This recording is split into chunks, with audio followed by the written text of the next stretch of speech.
Spoorthi. So welcome to the penguin story. So ಇವತ್ತು ನನ್ನ ಚಾನಲಲ್ಲಿ ಒಂದು ಇನ್ಫಾರ್ಮೇಟಿವ್ ವಿಡಿಯೋ ಮಾಡ್ತಾ ಇದ್ದೀನಿ. So it is completely related to on animal. So ಹಾಗಾಗಿ ನನಗೂ ಕ್ಯೂರಿಯಾಸಿಟಿ ಇತ್ತು, ನಾನು ವಿಷಯನ ಸಂಗ್ರಹಿಸಿದೆ, ತಿಳ್ಕೊಂಡೆ. ಸೊ ಅದನ್ನು ನಿಮ್ಮ ಮುಂದೆ ಶೇರ್ ಮಾಡಬೇಕು ಅಂತ ಬಂದಿದ್ದೀನಿ. ಸೊ ನಿಜ, ನೀವೆಲ್ಲ ನೋಡ್ತಾ ಇರೋದು ಒಂದು ಪೆಂಗ್ವಿನ್ನು ಒಂದು ದೂರದ ಬೆಟ್ಟಕ್ಕೆ ಓಡಿ ಹೋಗುವಂತ ಒಂದು ದೃಶ್ಯ ನೋಡ್ತಾ ಇದ್ದೀರಾ. ಇವಾಗ ಇಂಟರ್ನೆಟ್ ಅಲ್ಲಿ ವೈರಲ್ ಆಗಿ ತುಂಬಾ ಹ್ಯೂಜ್ ಆಗಿ ಸ್ಪ್ರೆಡ್ ಆಗ್ತಾ ಇದೆ. ಬಟ್ ಗೆಸ್ ವಾಟ್, ಈ ಡಾಕ್ಯುಮೆಂಟ್ರಿ 2007 ಅಲ್ಲೇ ಯೂಟ್ಯೂಬ್ ಅಲ್ಲೇನೆ ರಿಲೀಸ್ ಆಗಿದೆ. ಸೊ ಹೌದು, ಈ ಡಾಕ್ಯುಮೆಂಟ್ರಿನ ಡೈರೆಕ್ಟ್ ಮಾಡಿರೋರು German documentary film maker Werner Herzog ಅನ್ನೋರು. ಸೊ ಇವರು the encounter at the end of the world ಅನ್ನೋ ಒಂದು ಡಾಕ್ಯುಮೆಂಟ್ರಿನಲ್ಲಿ ಈ ಒಂದು ಪಾರ್ಟ್ನ ಶೂಟ್ ಮಾಡಿದ್ರು. ಸೊ ಹಾಗಾದ್ರೆ ಏನಕ್ಕೆ ಆ ಪೆಂಗ್ವಿನ್ ಆ ಥರ ಓಡೋಗ್ತಾ ಇದೆ ಅಂತ ನಿಮಗೆ ಕುತೂಹಲ ಇದ್ರೆ, ಸೊ ಒಬ್ಬೊಬ್ರು ಒಂದೊಂದು ಉತ್ತರನ ಕೊಡ್ತಾ ಇದ್ದಾರೆ. ಏನಪ್ಪಾ ಅಂದ್ರೆ, generally penguins are very social animals. ಅಂದ್ರೆ ಅವುಗಳ ಗುಂಪನ್ನ ಬಿಟ್ಟು ಬೇರೆ ಎಲ್ಲೂ ಹೋಗಿ ಬದುಕಲ್ಲ. ಸೊ ಈ ಡಾಕ್ಯುಮೆಂಟ್ರಿಯಲ್ಲಿ ಏನೇನ್ ಫೋಕಸ್ ಆಗಿದೆಯಪ್ಪ ಅಂದ್ರೆ, ಅಂಟಾರ್ಟಿಕಾ ರೀಜನ್ ಅಲ್ಲಿ ಅನಿಮಲ್ ಬಿಹೇವಿಯರ್ಸ್ ಆಗಿರ್ಬೋದು, ಮತ್ತೆ ಬಯಾಲಜಿಕಲ್ ಚೇಂಜಸ್ ಆಗಿರ್ಬೋದು, ಮತ್ತೆ ಕ್ಲೈಮೆಟಿಕ್ ಕಂಡೀಷನ್ ಚೇಂಜಸ್ ಆಗಿರ್ಬೋದು. ಸೊ ಇವನ್ನೆಲ್ಲ ಆ ಡಾಕ್ಯುಮೆಂಟ್ರಿಯಲ್ಲಿ ತುಂಬಾ ಚೆನ್ನಾಗಿ ಫೋಕಸ್ ಮಾಡಿದ್ದಾರೆ. ಸೊ ಈ ಒಂದು ವಿಡಿಯೋದಲ್ಲಿ ನೀವೇನ್ ಗಮನಿಸ್ತೀರಾ ಅಂದ್ರೆ, ಒಂದು ಪೆಂಗ್ವಿನ್ ಒಂದು ದೂರದ ಬೆಟ್ಟದ ಕಡೆ ಓಡೋಗ್ತಾ ಇರೋದು.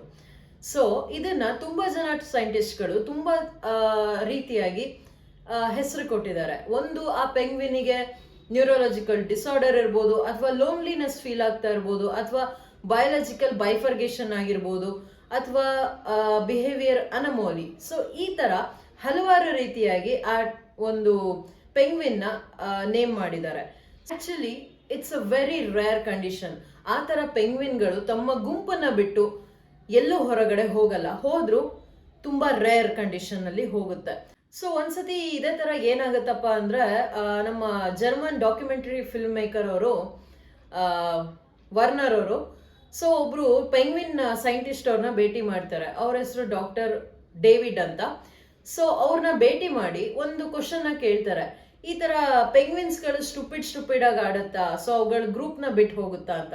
ಸೊ ಡೇವಿಡ್ ಅವ್ರು ಅದಕ್ಕೆ ಏನೋ ಆನ್ಸರ್ ಮಾಡ್ತಾರೆ ಅಂದ್ರೆ, ನಾನು ಈ ತರ ಒಂದು ಪೆಂಗ್ವಿನ್ ನ ನೋಡಿದೀನಿ. ಸೊ ಒಂದು ಪೆಂಗ್ವಿನ್ ಹೋಗ್ಬಿಟ್ಟು ಬಂಡೆಗೆಲ್ಲ ಹೊಡ್ಕೊಂಡು ಸೊ ವಿಚಿತ್ರವಾಗಿ ಆಡೋದನ್ನ ನಾನು ನೋಡಿದೀನಿ. ಇದು ಒಂದು ರೇರ್ ಕಂಡೀಷನ್ ಆಗಿದೆ, ಈ ತರ ಬಿಟ್ಟು ಓಡ್ ಹೋಗೋದು. ಸೊ ಕೆಲವೊಂದು ಪೆಂಗ್ವಿನ್ಸ್ ಈ ತರ ಮಾಡುತ್ತೆ. ಇದಕ್ಕೆ ಯಾವುದೇ ರೀತಿಯಾದ ಕರೆಕ್ಟ್ ಆನ್ಸರ್ ಇದುವರೆಗೂ ಸಿಕ್ಕಿಲ್ಲ. ಸೊ ಒಬ್ಬೊಬ್ರು ಒಂದೊಂದರ ಆನ್ಸರ್ ಕೊಡ್ತಾ ಹೋಗಿದ್ದಾರೆ. ಸೊ ಈ ತರ ಹೇಳಿ. ಅಂಡ್ ಸೈಂಟಿಸ್ಟ್ಗಳು, ಡಾಕ್ಯುಮೆಂಟರಿ ಫಿಲ್ಮ್ ಮೇಕರ್ಸ್ ಹಾಳಾಗೋಗ್ಲಿ, ನಮ್ಮ ಸೋಷಿಯಲ್ ಮೀಡಿಯಾದಲ್ಲಿ ನಮ್ಮ ಜನಗಳು ಇದನ್ನ ಒಬ್ಬೊಬ್ರು ಒಂದೊಂದು ಥಾಟ್ ಪ್ರೊಸೆಸಿಂಗ್ ಅಲ್ಲಿ ಹೇಳ್ತಾ ಇದ್ದಾರೆ.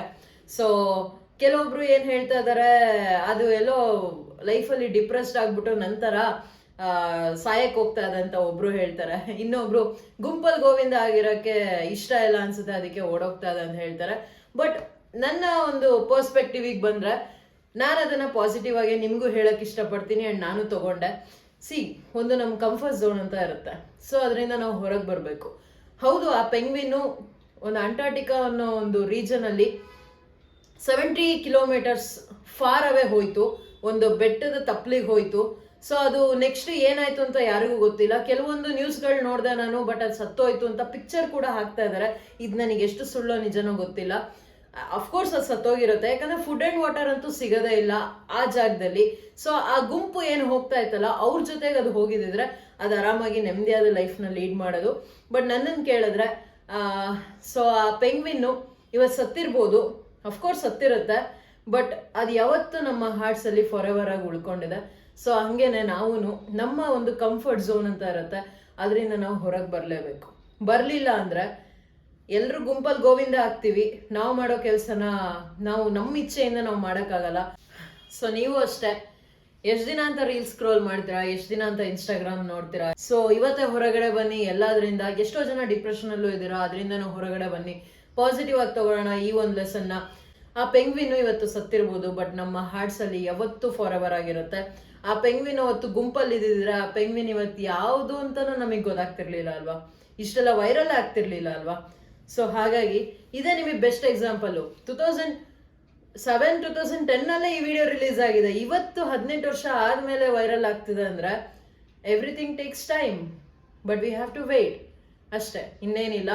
ಸೊ ಎಲ್ರಿಗೂ ಆಲ್ ದ ಬೆಸ್ಟ್. ಹೊರಗೆ ಬನ್ನಿ ಆದಷ್ಟು ಬೇಗ. ನಿಮ್ಮಲ್ಲಿರೋ ಟ್ಯಾಲೆಂಟ್ನ ನೀವು ಯೂಸ್ ಮಾಡ್ಕೊಳ್ಳಿ. ದಯವಿಟ್ಟು ನಿಮ್ಮ ಟ್ಯಾಲೆಂಟ್ ಮಾತ್ರ ಯೂಸ್ ಮಾಡ್ರಪ್ಪ. ಮತ್ತೆ ಆ ಕೇರಳ ಇನ್ಸಿಡೆಂಟ್ ತರ ಮಾಡ್ಬಿಟ್ಟಿರಾ, ಹುಡುಗಿ ಲೈಕ್ಸ್ ವ್ಯೂಸ್ಗೋಸ್ಕರ ಏನೇನೋ ಇಲ್ದಿರೋದನ್ನೆಲ್ಲ ಕ್ರಿಯೇಟ್ ಮಾಡಿದ್ರಲ್ಲ, ಆ ಥರ ಎಲ್ಲ ಮಾಡಕ್ ಹೋಗ್ಬೇಡಿ. ಸೊ ನಮ್ದನ್ನ ನಾವೇ ಯೂಸ್ ಮಾಡೋಣ, ನಮ್ಮ ಟ್ಯಾಲೆಂಟ್ನ ನಾವೇ ತೋರ್ಸೋಣ. ಸೊ ಎಲ್ರಿಗೂ all the best. So ya this is yes Pooja signing off the video. ಇಷ್ಟ ಲೈಕ್ ಮಾಡಿ, ಶೇರ್ ಮಾಡಿ, ಕಮೆಂಟ್ ಮಾಡಿ, ಅಂಡ್ ನನ್ನ ಫಾಲೋ ಮಾಡೋದು, ಸಬ್ಸ್ಕ್ರೈಬ್ ಮಾಡೋದು ಮರಿಬೇಡಿ. ಸೊ ಈ ಪೆಂಗ್ವಿನ್ ಬಗ್ಗೆ ನಿಮಗೆ ಅನಿಸ್ತು ಅಂತ ನನ್ನ ಈ ವಿಡಿಯೋದಲ್ಲಿ ನೀವು ಕಮೆಂಟ್ ಹಾಕಿ, ನಾನು ತಿಳ್ಕೊತೀನಿ. Thank you.